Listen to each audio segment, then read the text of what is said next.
a Masters champion, a 9-time PGA Tour winner, a man nicknamed Captain America for his Ryder Cup heroics, and according to teammates, coaches, broadcast analysts, and high-definition cameras, a serial cheater. Patrick Reed has been accused of bending, breaking, and outright ignoring the rules of golf at every level of the sport. From college qualifying rounds in Georgia, to the biggest stages on the PGA Tour, to a viral bunker incident broadcast to millions. The accusations didn't come from anonymous internet trolls. They came from the people standing next to him. And the institution that was supposed to protect the game's integrity, it looked the other way for over a decade.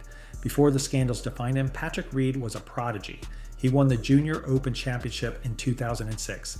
By the time he enrolled at the University of Georgia in 2008, he was considered one of the most talented amateur golfers in the country. After transferring to Augusta State, Reed led that program to consecutive NCAA Division I national championships in 2010 and 2011. He turned professional and immediately made noise.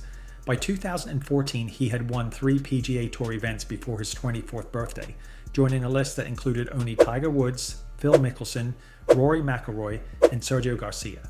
Then came 2018. Reed won the Masters at Augusta National, walking the same grounds where his college controversies had started.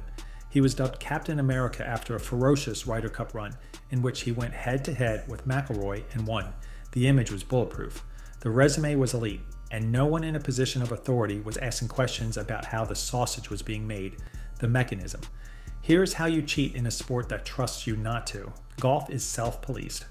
Unlike football or basketball, there is no referee standing over every shot. The rules depend on the player calling penalties on themselves.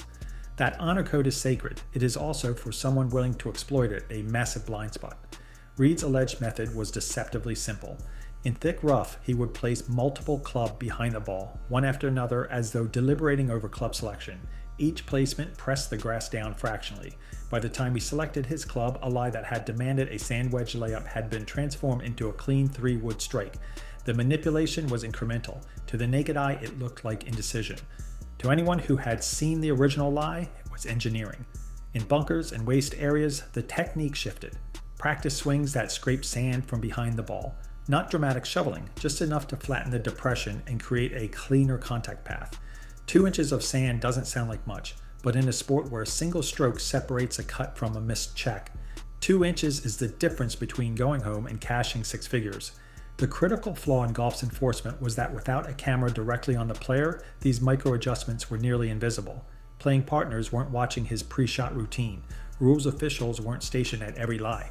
The system assumed honesty, and that assumption was the exploiting. The first documented warnings came from Reed's own teammates. At the University of Georgia, multiple players accused Reed of attempting to play a ball that was not his during a qualifying round, switching to a ball closer to the fairway when his own shot had gone deep into the rough. That same semester, a watch, a Scotty Cameron putter, and $400 in cash went missing from the Georgia locker room. Reed was dismissed from the team. The head coach's assistant, Jason Payne, would later confirm on the record that Shane Ryan's reporting of these events was accurate. Reed transferred to Augusta State. His new coach, Josh Gregory, was warned by Georgia's staff that Reed needed constant monitoring. Gregory suspended Reed for the first 2 events of the 2009 season. Reed's Augusta State teammates reportedly approached his opponent before the NCAA championship final with a blunt message. They wanted their own team to win the title, but they hoped the opponent destroyed Reed. The professional career brought bigger stages and higher definition cameras. In 2016, at the Barclays at Bethpage Black, CBS on-course reporter Peter Costas watched Reed cycle 4 or 5 clubs behind his ball in the rough on the 13th hole. The lie that Costas had initially assessed as a sand wedge layup became a clean 3-wood shot. Costas noted it on air. No penalty was issued. Reed won the tournament. Costas would later go on the No Laying Up podcast in 2020 and make an extraordinary public statement. He said he had personally witnessed Reed improve his lie, up close and personal, on 4 separate occasions across multiple tournaments, including events at Torrey Pines and the Travelers Championship. Then came December 2019, the Hero World Challenge in the Bahamas. Tiger Woods' invitational event. Reed was leading the tournament when Golf Channel cameras captured him taking 2 practice swings in a waste bunker on the 11th hole, each one clearly scraping sand from behind his ball. Rule 8.1a, subsection 4, prohibits removing or pressing down sand to improve conditions affecting the stroke. The footage was unambiguous. Ricky Fowler walked into the media tent, saw the replay on a monitor, and said simply, "I don't even know what you have to review." Reed was assessed a 2-stroke penalty. He blamed camera angles. His lawyer sent a cease and desist letter to Brandel Chambly, who had told Golf Channel viewers that defending Reed's actions was defending cheating. Brooks Koepka went on SiriusXM and confirmed publicly what the locker room already knew. The tour never suspended him, not once.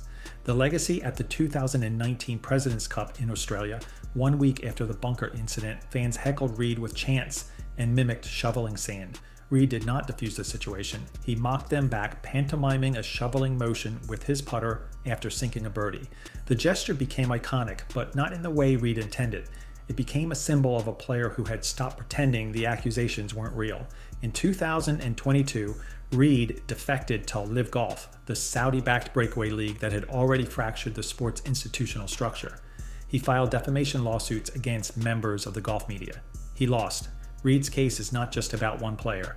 It is about a system that was built on trust and failed to adapt when that trust was violated.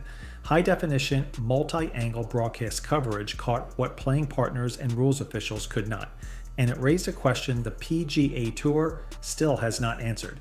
If the cameras had been rolling on the 11th hole in the Bahamas, would the tour have done anything at all?